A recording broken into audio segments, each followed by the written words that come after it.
I wondered this. Can you change your signature? It's hard. I'd love to change mine. Speaking from personal experience, I've had it since year 9, and it is not cool. You've got my full name.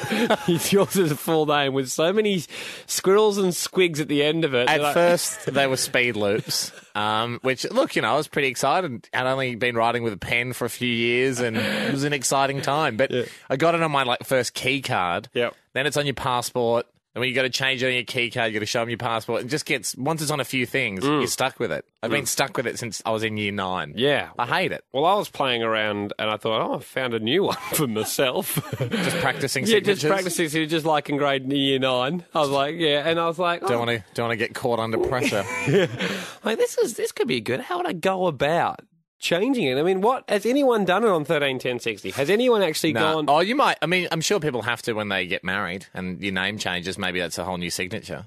But then how do they have to then ring up the passport? No, you'd have to go to the bank, go change your passport, change everything and go... Well, there's probably a provision for it. That seems difficult.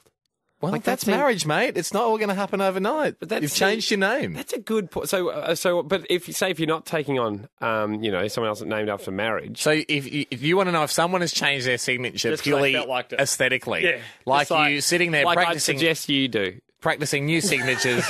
Well, I'm not the one that's had a quiet night at home and has just decided to write my name out over and over again. Well, you should. That's what I'm saying. You probably should consider it. Does the job. I'm not sure if it does. That's what I'm saying. It's my full name. That is what your signature is and does. Yeah, but it's unpleasant to look at. What's wrong with your current signature? Yeah, look, it wasn't that I thought that was particularly bad. I just like writing a name. I was just Have you put a V at the start so it reads the Andy Lee? Yeah, that's what it is now. Is it? With a few stars around it? Yeah, the amazing, actually. It is at the front. Alicia on 131060. Alicia, tell us, have you gone about changing your signature? Yeah, over the years I just got really lazy and it went from my full name to just a little bit of scribble. And in 1 year at uni, they wouldn't let me sit my exam because my signature on my exam was different to on my student card. They wouldn't let you sit the exam? Yeah, well, eventually they did in the end because of the photo ID and everything, but about half an hour into the exam, I was actually allowed to sit down and start it because of my student card. And so, Alicia, did you go about then changing back, or are you just sticking with the scribble now?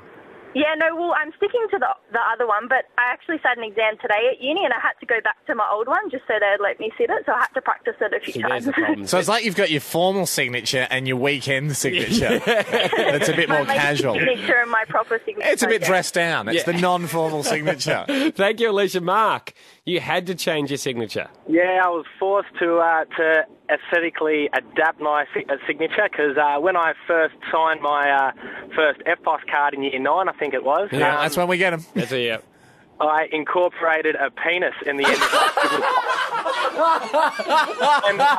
and I don't know, year 9 things, year 15, 16 things start growing, so it was a bit of a slender sort of oval object. And so then you didn't even draw a good penis. Yeah, and then now, but then the thing is I'm stuck with it because then after the FPOS card comes your learner's permit, then you've got the licence and then your passport. What? And then so now I've sort of incorporated it into more of a oval sort of circle, symmetrical type thing, but it's still there. It's still there. So it's like, didn't Prince change his name to a symbol at one stage? It's like you've done that. Well done, Mark. I love it that at some point you're going to have to castrate your signature. Thank you, Mark. Hamish and Andy.